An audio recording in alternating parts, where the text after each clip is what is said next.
Hey guys, another quick update. Just came in for lunch, but I stayed up into the wee hours of the night last night farting around with this thing. And I started pulling the 7400 series logic chips on the RAM board and testing them in a TL866 Pro Plus Do Hickory, you know the things I'm talking about. And seven of the 7400 series ICs in that board tested bad.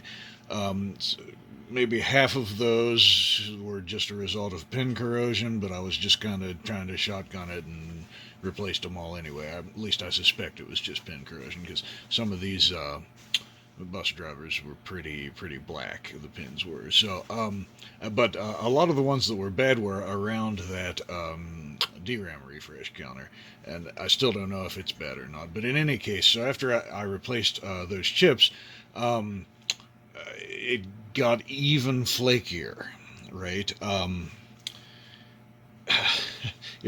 could run the computer for a little bit and then it would just randomly crash like there was no RAM in it. And so I started asking around on the 8-bit Heathkit discussion group, and apparently these particular cards were very flaky even when they were new.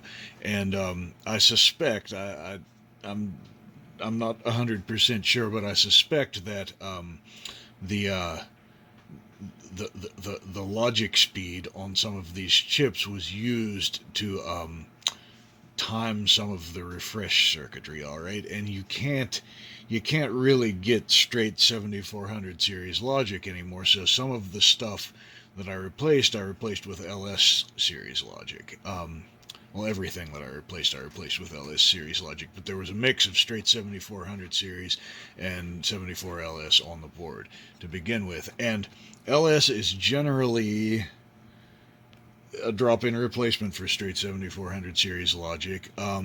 It can't source quite as much current, but it also doesn't sink quite as much current, so everything kind of works out. But I suspect that if they're being janky and using like the logic delay to time the DRAM refresh, then replacing some of that straight 7400 logic with 74LS is probably what fucked it up. And I haven't put the old IC. I haven't cleaned off all the pins and retested the old ones and put them back in there or anything like that yet. But I don't think I'm going to, because like more than one person has told me that these cards and many of the DRAM cards for these things back in the day, since they had to supply their own refresh circuitry, were really flaky compared to the SRAM cards. So Norberto has offered to send me a bare board for one of his 64K memory cards. So it uses one of those Alliance SRAMs, I think like an AS6C 1008, which is actually a 128K SRAM, I think.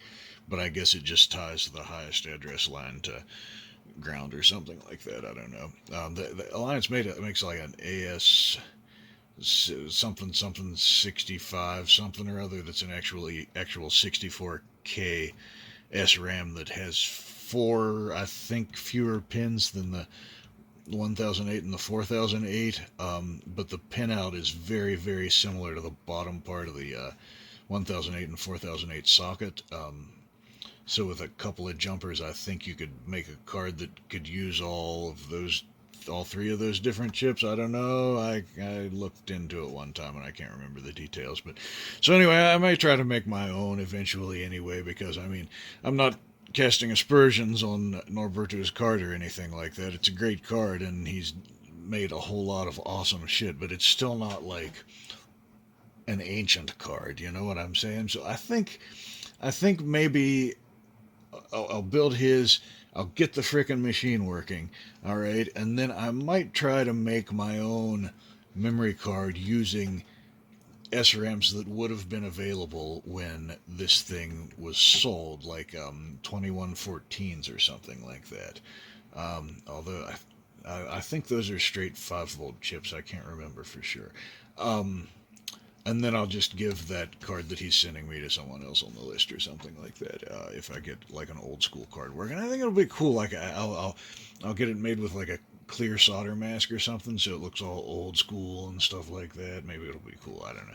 Anyway, but for in the short term, Norberto, you are a gentleman and a scholar, and I really appreciate you sending me this bare board.